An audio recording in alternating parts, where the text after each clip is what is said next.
اور جب اپنے گھر کے اندر قدم رکھے تو بچوں کے رونے کی آواز آئی. جب بچوں کے رونے کی آواز آئی امام اعظم ابو حنیفہ رک گئے.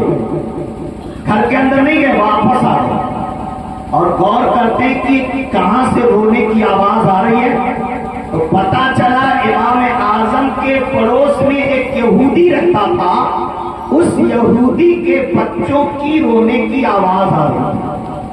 بچوں کے رونے کی آواز آ رہی تھی. امام اعظم اس یہودی کے دروازے پہ گئے, دروازہ کھٹکھٹایا, اور جب دروازہ کھٹکھٹایا اندر سے گھر کا مالک آیا.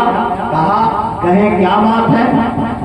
کہا ایک بات بتاؤ, کون رو رہا ہے تمہارے گھر میں؟ تو کہا میرے بچے رو رہے ہیں. کہا کیوں رو رہے ہیں؟ کہا دو وجہ سے میرے بچے رو رہے ہیں. کہا کیا وجہ؟ کہا ایک وجہ ہے کہ میرے بچے اندھیرے سے ڈرتے ہیں اس لیے رو رہے ہیں, اور دوسری وجہ یہ ہے کہ میں اتنا غریب ہو گیا ہوں کہ میرے گھر میں کئی دن سے چولہا نہیں جلا ہے, کئی دن سے میرے بچوں نے کھانا نہیں کھایا. ان دو وجہوں سے میرے بچے رو رہے ہیں. امام اعظم سنتے ہیں تڑپ گئے. کہا اے میرے بھائی پریشان مت ہو, یہی رک میں ابھی آ رہا ہوں. امام اعظم اپنے گھر کے اندر گئے اور ایک چراغ تیار کیا. وہ زمانہ بجلی کا زمانہ نہیں تھا, وہ زمانہ الیکٹرانک کا دور نہیں تھا.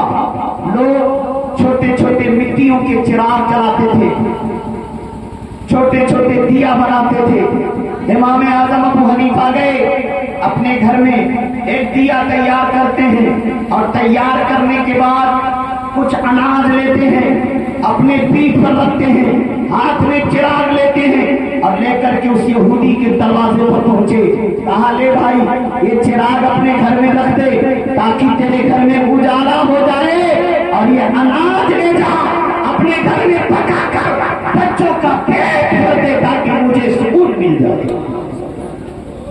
امام اعظم ابو حنیفہ وہ چراغ اور اناج دے دیے اور کہا میرے بھائی میں ہر روز تیری مدد کے لیے آؤں گا, لیکن دن میں نہیں آؤں گا, رات میں تیری مدد کرنے آؤں گا. کہا کیوں؟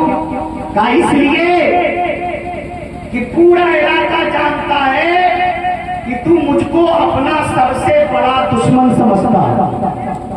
پورا علاقہ جانتا ہے تو مجھے گالی دیتا ہے, پورا علاقہ جانتا ہے تو میرے پیغمبر کی برائی کرتا ہے, پورا علاقہ جانتا ہے تو میرے مذہب اسلام کی برائی کرتا ہے. اس لیے اگر ایسے وقت پہ آؤں گا کہ لوگ مجھے دیکھیں تو لوگ تجھے تانا دیں گے, تجھے کہیں گے